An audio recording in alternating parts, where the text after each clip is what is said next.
There's never been one like this. There's never been anything so conclusive. This was an amazing night, an amazing day. It's been an incredible period of time in our country's history. It's been sad in so many ways, but I think it's going to be inspiring because we're going to do something that, frankly, nobody's been able to do for a long time.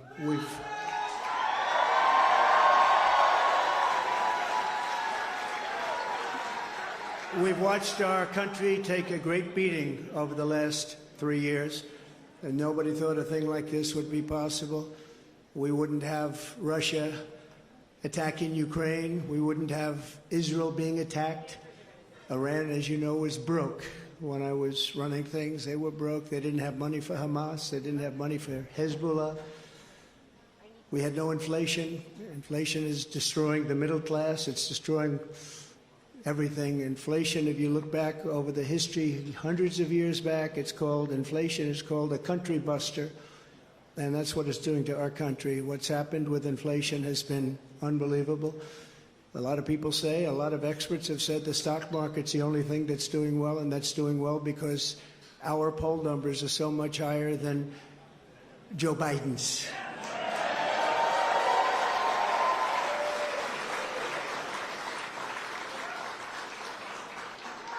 He's the worst president in the history of our country.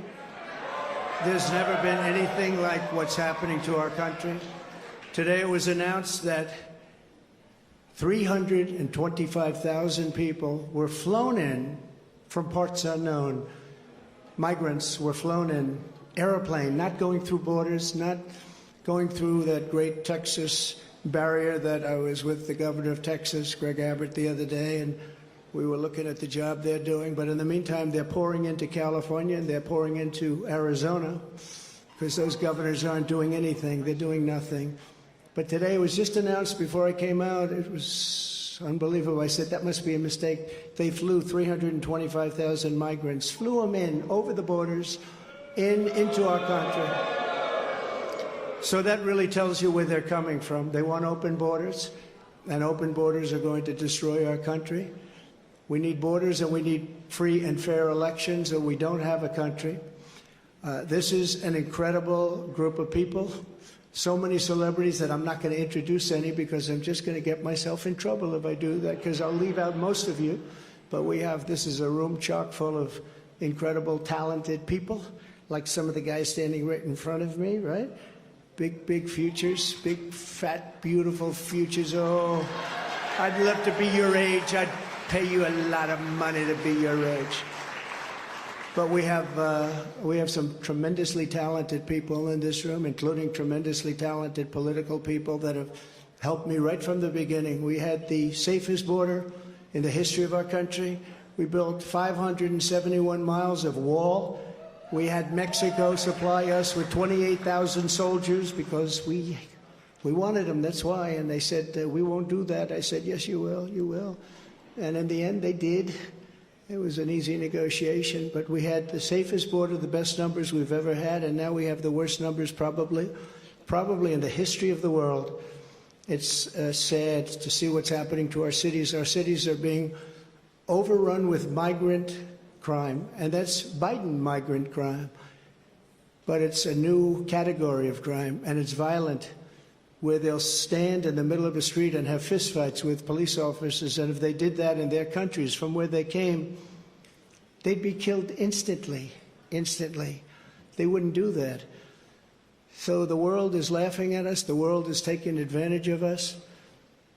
3 years ago, we were at a level, we were energy independent. We were going to be very shortly energy dominant, and today we're getting oil from Venezuela. Can you believe it? And we're doing numbers on that oil. You know what we're doing? We're refining the oil. We have our refinery for that oil. It's really, I call it tar. It's not oil. It's terrible. We have real stuff. But we're refining it in Houston. So for all of the environmentalists, you ought to look at that, because all of that tar is going right up into the atmosphere. You just ought to take a look. It's the only plant that can do it. We have the only plants that can take tar and make it into oil, and that's what it is. It's a shame. But we were energy independent. We were going to be energy dominant. We were going to be supplying oil to Europe, all over the world. And then a tragic thing happened during the election. It was a tragedy because you wouldn't have, think of it, all of the problems that you have today, I don't think you would have had any of them. You'd only have success. And that's what's ultimately going to unify this country and unify this party. We have a great Republican Party with tremendous talent, and we want to have unity, and we're going to have unity, and it's going to happen very quickly. And I have been saying lately, success will bring unity to our country, and it happened before. We had the best economy our country's ever had, and people were calling me that I would have said will never happen. It'll never happen. They wanted to get together, African American, Asian American, Hispanic American, women, men, people with diplomas from the best schools in the world, and people that didn't graduate from high school. Every single group was doing better than ever before, and it was a beautiful thing. Our country was coming together. Our country was coming together. And now we have a very divided country. We have a country that a political person uses weaponization against his political opponent. Never happened here. It happens in other countries, but they're third world countries. And in some ways, we're a third world country. We're a third world country at our borders, and we're a third world country at our elections. And we have to stop that. We need a fair and free press. The press has not been fair, nor has it been free, but maybe someday they will be. They're being beaten up pretty badly. People aren't trusting them. They're not believing them. And really, it's a very important factor. The press used to be the policeman. It used to police our country. Now nobody has confidence in them, and we have to get that confidence back. It's so important for the success of our country. So important.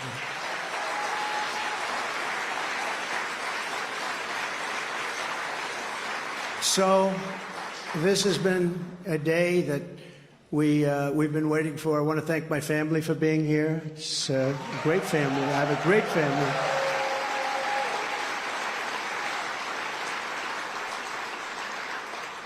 They've had it very easy since I decided to run for politics. They say, thanks a lot, Dad. We appreciate it.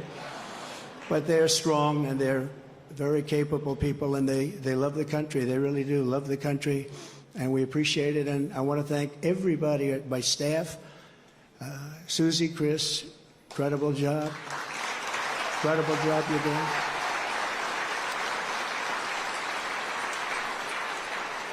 I read an article yesterday where it said this is one of the finest run campaigns that anybody has ever seen. That's pretty good, right?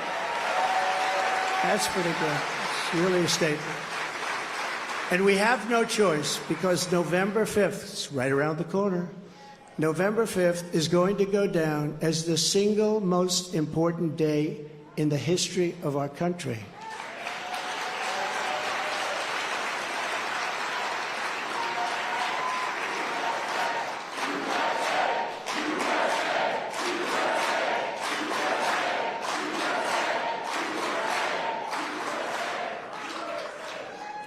We're going to take it, and we're going to make it like it should be, respected. Right now, we're not respected. Right now, our country is known as a joke. It's a joke. Other leaders who I speak to, other leaders can't believe what happened to us. Because 3 years ago, we were the most respected country anywhere in the world by far. We were doing things that nobody could believe. China was paying us billions and billions of dollars.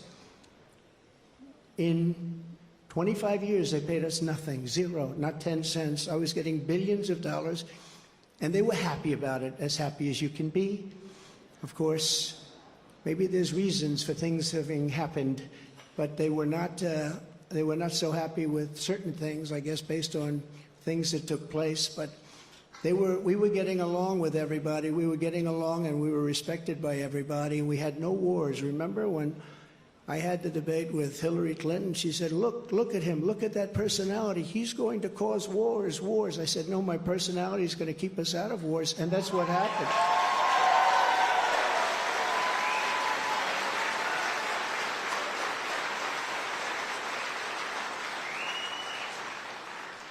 For 20 years, they were fighting ISIS. I defeated ISIS in 4 weeks. I got rid of ISIS 100%. 100% of the ISIS caliphate.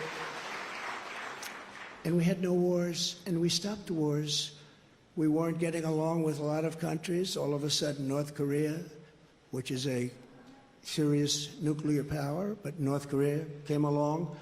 Kim Jong-un, we got along very well.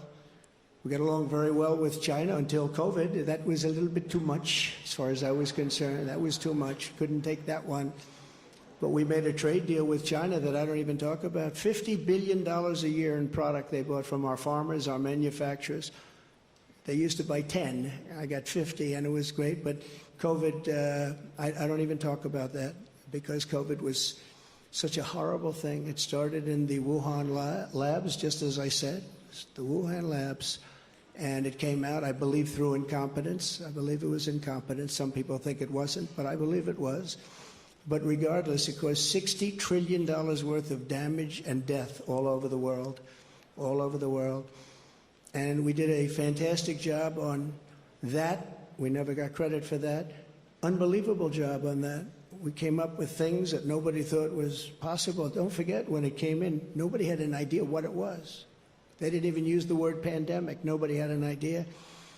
But we did a fantastic job. And we got a lot of credit for the economy, a lot of credit for our foreign policy. I think credit like nobody, very few people have gotten. And the press was very honest about it. They give us very high marks on foreign policy, the Abraham Accords, so many different things we did. But we never got the kind of due that we should have for the COVID, or as I call it affectionately, the Chinese virus, the China virus, which is a much more accurate term. And despite that, the stock market, when we turned it over, the stock market was higher than it was prior to COVID coming in. It was an amazing thing. We did an amazing job, and we have so many people that worked on that, so many of the doctors, so many of the scientists that worked with us on that. It was really, really something. But there's never been an administration that had more success in so many different elements. We got the largest tax cuts in history. We have the largest regulation cuts in history. We rebuilt our military. And what happened, we rebuilt our entire military, and beautiful. We had jet fighters that were 53 years old, and we had all brand new jet fighters. And then after this other group of people that didn't know what they were doing, they took over, and we had that horrible surrender in Afghanistan. I call it a surrender. We took the soldiers out first. You know, I dealt with the leaders of the Taliban in Afghanistan. They were the ones that were causing the trouble. The press was very angry because they said, "Why are you calling them?" I said, "Because that's where the problem is." I say oftentimes, they asked Jesse James, "Jesse, why do you rob banks?" He said, "Because that's where the money is." And I said, that's where the problem is with the Taliban. And I spoke to Abdul. He's still the leader. Believe it or not, he's really the leader of Afghanistan, but he's the leader of the Taliban, a rough group. I say, don't ever shoot our soldiers again. Don't ever do it. Very interesting what happened is that, we were having, during the Obama administration, previously, they were shooting a lot of our soldiers. And I let them know, I said, don't ever, ever let that happen. I said in a rather nasty fashion. We don't have to go into it tonight. For 18 months, we lost nobody in Afghanistan. And then we had that horrible, horrible withdrawal where we lost 13 soldiers, 38 horribly wounded, left Americans behind. You know, we have Americans right now still behind. Call them hostages if you like. It was a terrible moment. We left $85 billion worth of brand new, beautiful equipment behind, jets and tanks and everything you could think of, goggles, night goggles. They didn't used to fight. They're good fighters. They didn't used to fight at night, but now they do because they have goggles. They have better goggles than we have. So I just want to tell you that led to a lot of bad things, and now the worst things are happening. The things that are happening now are unthinkable. and they're unthinkable at the border. We have millions of people invading our country. This is an invasion. This is the worst invasion probably. We've never had anything like it. No country has ever had anything like it. The number today could be 15 million people. And they're coming from rough places and dangerous places. And we had that shut down. We had everything going so beautifully. When Joe Biden goes to the beach, because somebody on his staff thinks he looks very good in a bathing suit, until he can't get his feet out of the sand or lift the chair, which weighs about 9 ounces. Joe Biden, if he would have just left everything alone, he could have gone to the beach. He would have had a tremendous success at the border and elsewhere. So we're going to take back our country. We're going to make sure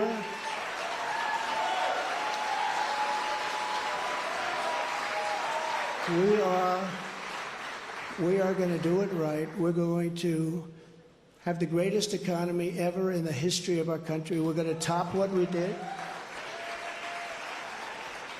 We're going to become an energy center of the world. We were ready to become energy dominant, and they stopped that. They stopped that. But we're going to become energy dominant. We're going to pay off debt.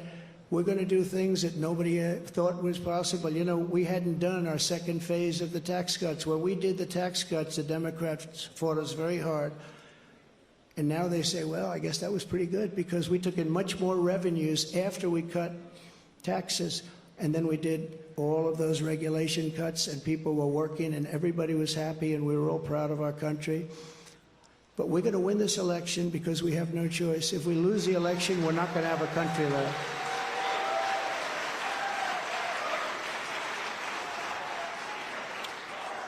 And we're going to do something. Thank you very much. We love you too. And we love our country.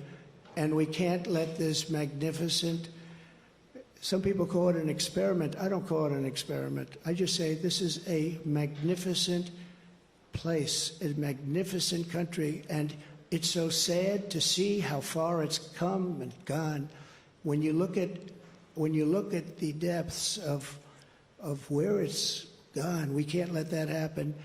We're going to straighten it out. We're going to close our borders. We're going to drill, baby, drill. We're going to get the inflation down.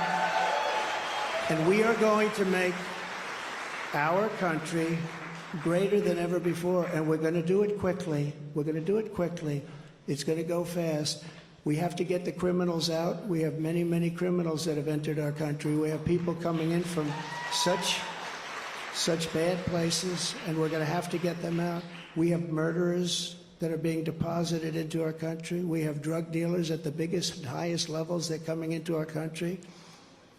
We have people coming into our country that just shouldn't be here. But many, and I say many, large percentages, they come in through the caravans. They come in many different ways. Now we find out again, they come in through airplanes. We send them in.